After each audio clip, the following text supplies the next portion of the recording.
ஐயப்பன் அவதாரம் நிகழ்ந்தது பம்பை நதியோரம். இந்த தெய்வ குழந்தை பந்தளத்திற்கு வந்த நேரம் நெடுங்காலமாக குழந்தை செல்வமே இல்லாத மகாராணி கோப்பெருந்தேவி தன் வயிற்றில் ஒரு ஆண் குழந்தையை பெற்றெடுத்தாள்.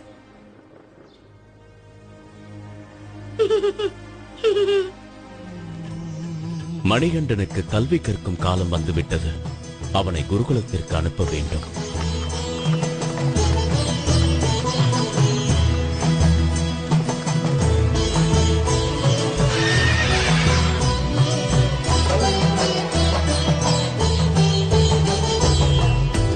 ஆதர்மங்கள் உலகில் ஏழுகையில் இறையருள் தோன்றும். அறவழி எடுத்து சொல்லி பாதை ஒன்று காட்டும். தனை சரணடையும் அடியவர் குறைகளை போக்கும்.